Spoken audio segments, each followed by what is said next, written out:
ini saya mengajak Anda semua untuk memahami filsafat dari penelitian ilmiah. Apa itu? Problem-problem epistemologi, ontologi, dan metodologi.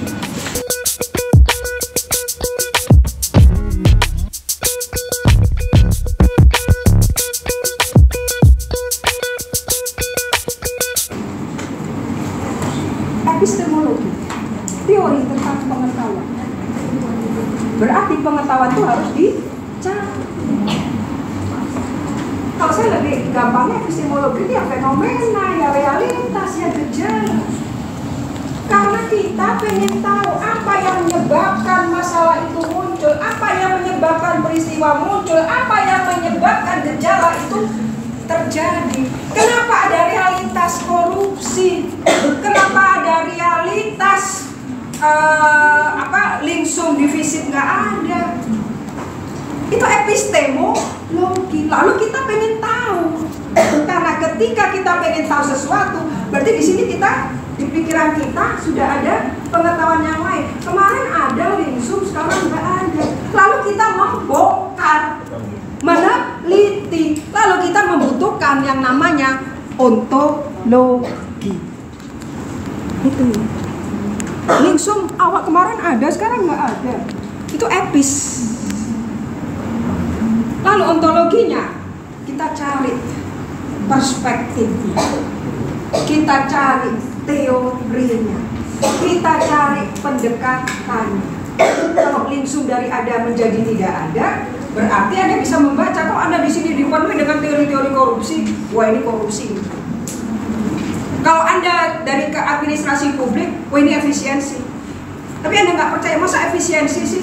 Dibongkar. Anda membongkar, membutuhkan metodologi. Kita bertanya, epistemologi menentukan ontologi, ontologi menentukan metodologi. Setelah metodologi Anda paham, maka Anda ketemu metode penelitian. Paham ya urutannya gitu? Metode penelitian, tahap-tahap yang dilakukan oleh peneliti untuk memperoleh informasi sampai akhirnya menemukan sebagai data. Metodenya angel kan kalau dari informasi, orangnya harus yang punya pengetahuan, orangnya yang bisa diwawancara, orangnya tidak bisu. Anda cocok, saya mau si A si B, begitu Anda deketin nggak bisa ngomong, bisu, gugur. Metode kualitatif dalam pemilihan informan itu sangat sulit. Ini ontologi. Oh mereka beda amdal. Kalau itu bukan amdal namanya. Kalau itu ada level dan bertemu berinteraksi dengan ahlinya, orang enviro. Saya langsung nyesek. Karena saya juga menyampaikan teori yang salah dalam kuliah teori politik. Saya bilang great teori. Dobson bilang gini. Ternyata ketika bicara dengan orang-orang enviro, mereka salah. Nanti saya revisi teori-teori lingkungan. Karena pemahaman orang ilmu sosial berbeda ketika membaca fenomena tentang banjir, tentang polusi. Ya, ini hanya pengantaranya. Jadi, deskriptif, saya mau eksploratif, saya mau eksplanatif, saya mau kajian kritis. Itu yang menentukan adalah tujuan dari penelitian Anda sendiri. Kenapa Anda tertarik meneliti burung pokok? Ya, tujuannya apa? Anda ilmuwan politik, Anda akademisi politik, Anda mahasiswa politik, maka ketika Anda menetapkan skripsi Anda ingin meneliti burung, maka jawabannya apa?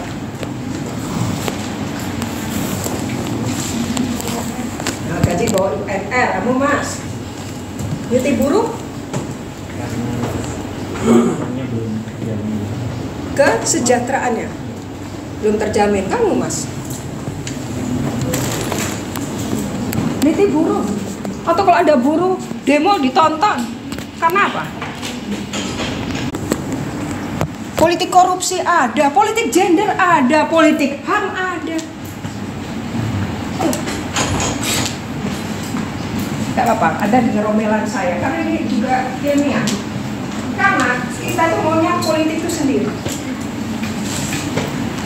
nggak tahu rentetannya politik, nggak tahu lah. Si nenek moyang Depol itu yang konstruksi uri-uri itu sampai sekarang seperti ini. Oke, saya kembali ke ini. Jadi Anda ketika meneliti tentang burung, untuk menentukan ontologinya, Anda mahasiswa ilmu politik, Anda bisa meneliti dari perspektif konflik. Anda bisa meneliti dari perspektif atau teori perlawanan. Anda bisa meneliti dari perspektif gerakan. Anda bisa meneliti dengan pendekatan aksi kolektif, aksi unjuk rasa, perlawanan kolektif. Itu teori-teori sosiologi. Maka saya selalu bilang, politik tidak punya teori. Teori politik dan strip sosial.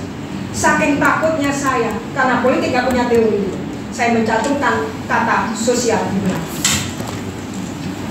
Saya ngasih jodoh tuh mirip ya, karena orang yang tahu pasti berpikir. Kalau Anda bilang Plato mah politik, mas. Aristoteles politik. Mereka bicara, mereka filsuf. Kalau filsuf itu memang harus tahu semua ilmu. Aristoteles membuat konsep demokrasi. Aristoteles membuat konsep keadilan. Plato juga buat konsep, buat teori. Ya, dalam bukunya Republik. Plato juga bicara keadilan. Jadi teori politik itu sebenarnya tidak ada. Klaim dari saya, tidak ada. Tapi karena yang belajar adalah ilmuwan politik pakai teorinya orang, lalu dianggap orang itu adalah politik. Anda ngeklaim Huntington adalah ilmuwan politik, teoretisi politik. Konsepnya adalah ketertiban politik. Ketertiban itu istilah sosiologi. Masyarakat harus tertib, tatanan harus dijaga. Ketika Anda tertarik pada buruh epistemologinya, sesuaikan dengan tujuan. Saya ingin melihat kenapa buruh itu pada unjuk rasa, melakukan protes, melakukan aksi. Itu aksinya sosial sebenarnya. Tapi karena yang dituntut adalah mengubah kebijakan upah minimum atau mengubah kebijakan kesejahteraan di tingkat pabrik, maka itu dibilang politik. Politik adalah kegiatan warga negara untuk mempengaruhi proses politik, untuk mengubah kebijakan politik. Politiknya cuma ada di belakang.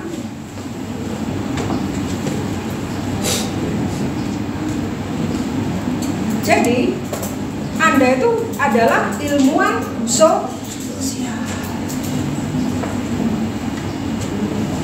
Cuma di kotak-kotakin supaya gak tukaran tuh ya.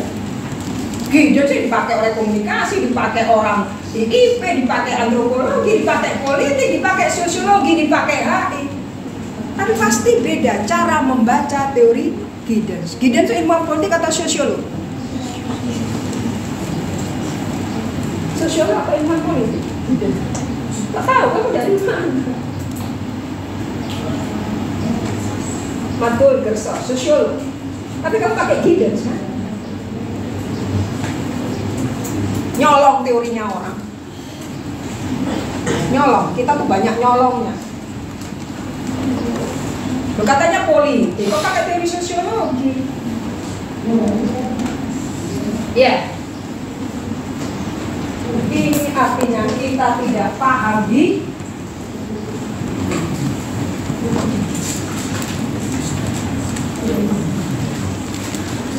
episteme. Semua adalah teori. Kita baca kalimat, pakai kalimat ilmuwan politik, akademisi politik, praktisi politik. Kok tahu kamu dari mana? Kok tahu? Tapi Anda sebut kalimat materialisme, dialektika, teori konflik. Anda paham ya kan? Iya, paham kan maksud bercerita kamu.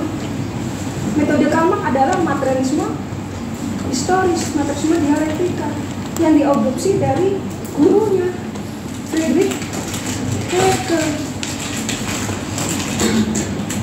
Terus sama mahasiswa politik dipakai konflik Kalmak. Iya.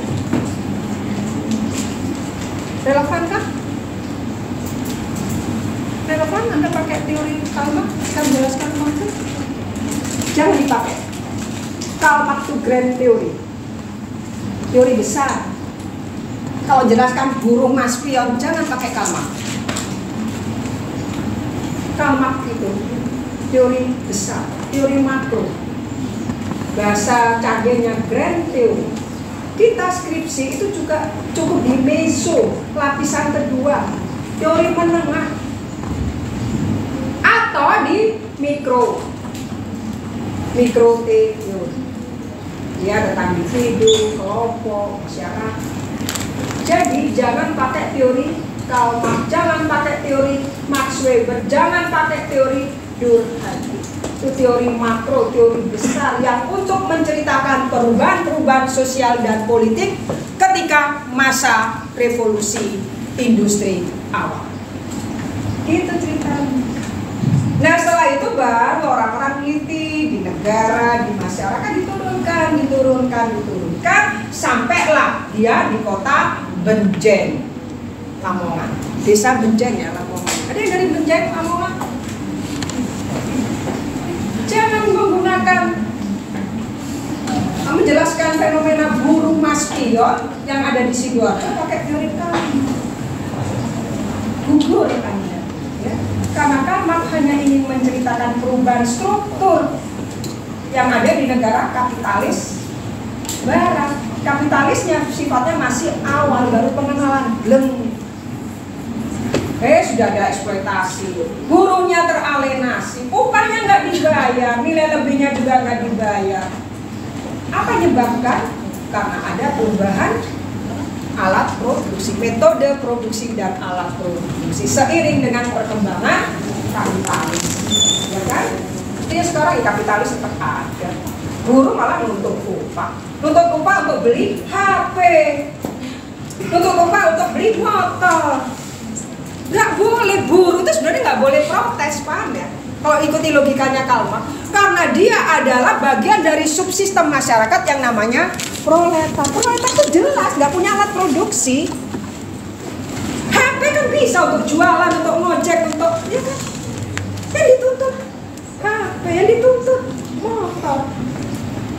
Marx itu membayangkan buruh itu tidak punya alat produksi, dia hanya punya tenaga yang kemudian ini konsep diadopsi oleh Soekarno menjadi market.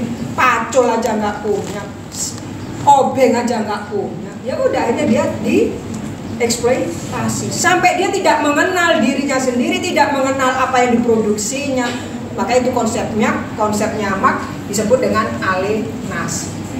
Orang terasing dari dirinya sendiri, dari lingkungan, dari keluarganya, dari barang yang diproduksi. Dia nggak tahu karena saat itu sistem produksinya sebagai dengan menggunakan sistem ban berjalan. Dia cuma masang bau, tuh, jalan lagi, tuh. Nggak tahu di luar sudah jadi TV, di luar sudah jadi radio. Dia nggak tahu. Itu namanya alienasi. Nah kalau Anda pakai teori Karl Marx, itu maka disebut sebagai teori besar yang mendasari pemikiran-pemikiran para ahli atau para teoretisi di sesudah.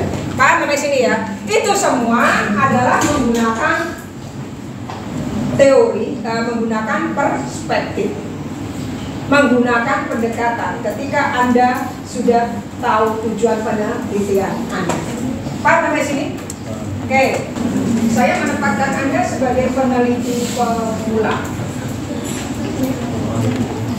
Ya, peneliti pemula, dan Anda sudah menjadi peneliti dari mata kuliah yang ada kuliah lapangannya. Ya, ada kuliah lapangan yang wajib adalah Poldes, politik di desa. Jadi Anda bisa mengumpulkan bahan analisis kualitatif dari segala sumber, Anda baca sendiri. Gunakan HP Anda sebagai alat produksi. Ya. Jadi Anda sekarang tahu, buruh nuntut kenaikan UMR, katanya untuk beli rumah, beli motor, beli HP. Ini yang tidak dibayangkan oleh Karl Marx. Mereka menuntut itu tanpa sadar mereka mengingkari perjuangan kelas. Jadi kita sudah tahu bahwa ada politik uang, ada pemilu lewat bansos, tapi kita tetap mempertahankan demokrasi.